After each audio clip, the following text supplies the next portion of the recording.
Robalora and I'm 16 years old po and my event po is under 19 solo and po. Nakuha pong medal is silver po. Same lang din po kami ni Iona at Casey po na discover lang din po ni Master. Ang galing. Sino ba yung master na? Then ano po, magkakalati po kasi kami ni Iona Red po din. Niyaya niya po akong gusto po mag-rowing. Kaya po, sumali po. Ano ba, paano tinanungan? Rowing, ano ba ang reaction mo nung niyayay ka? Akala ko nga po yung asa national sa basketball po. Basketball pa! Magiging squad at ako.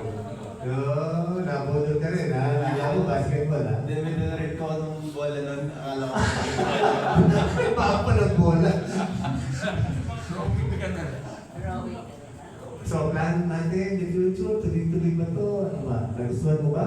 Ako po, naggusto po sa ngayon po dahil sa mga nakuha pong medal, dahil po sa mga pag-iarap po namin po sa sakripisyo po ng training.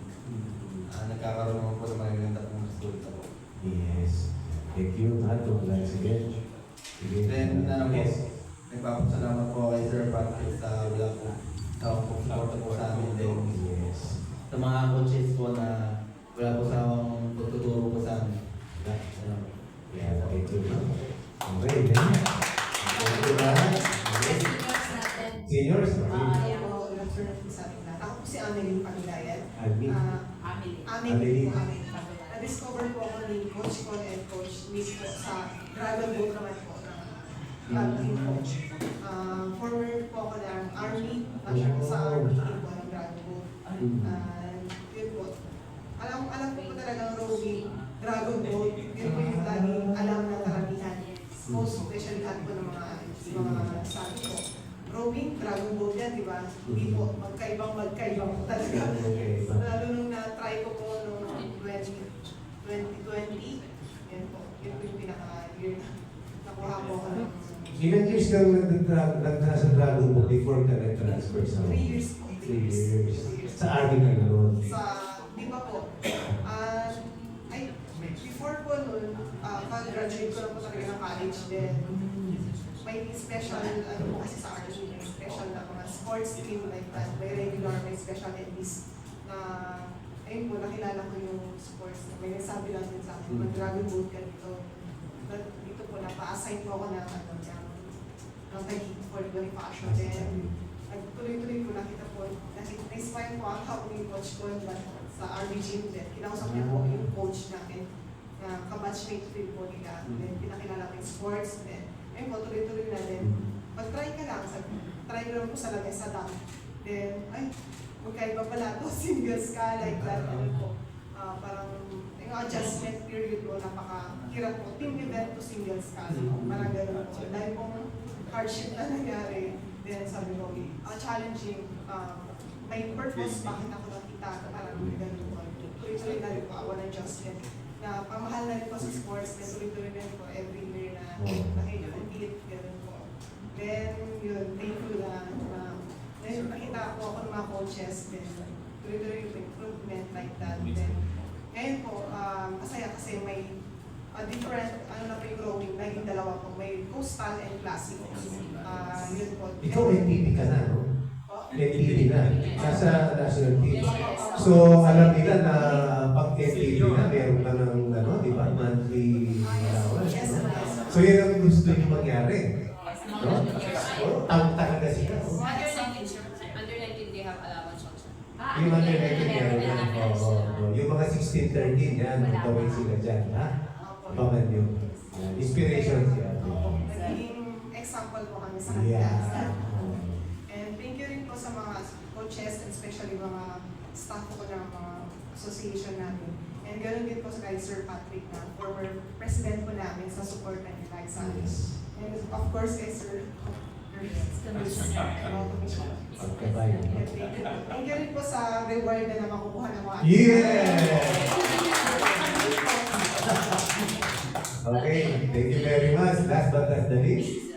Yes. Hello po, ako po si Faisal Lindenton. Naro po kami sa patayan ng bronze medal po sa women's doubles po. Paano ka discover? Paano Ako po, na-discover po ko yung 2 times gold medalist po ng 2019 SEA Games, si Ate Melka po. Siya po yung nag-invite sa akin. Nung time na pinuha niya ako sa rugby, di wala po lang siya may idea kung ano talaga. Anong sport mo doon? Dati po ako, galing din po ako sa grassroots ng track and field. Ah, 8 years old po ako, nag-start na po ako ng track and field. Tapos, kung alam niyo po yung Sports Academy, doon po ako nag-start talaga.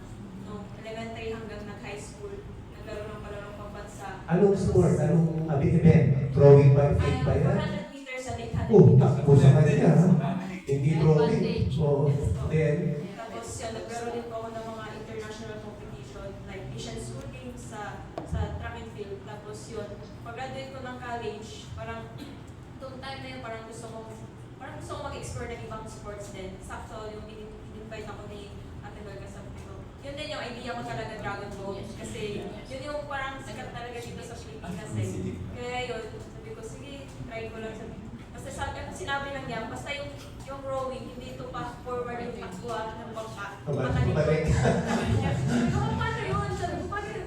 Sabi ko kasi, paano makikita yung daan mo pa? Kasi patalikod. Sabi niya, basta try mo lang. Tapos yun, trinay ko. Tapos yun, na-enjoy ko naman po yung rowing. Tapos, at parang sa akin kasi talaga yung rowing, ibang-iba talaga sa feeling nung nag-track ako tapos nag-grow ako. Kasi doon ako na-amaze, lalo na sa nature, na every time na nag-grow ka, grabe, parang sabi ko, yung mental mo din, parang ma-refresh ka kasi like nature nga. Kaya yun po, na pinatuloy ko. Tapos yun, thankful din po ako sa mga coaches na nagagaway sa amin, sa team. Tapos kang President Patrick, tapos kang Sir Chris na tumulong din sa amin na sa pag-support talaga.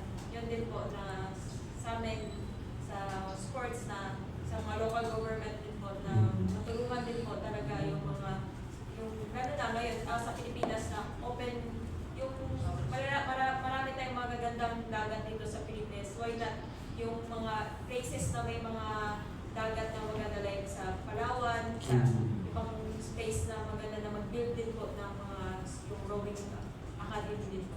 Yeah, thank you very much. Okay, any questions?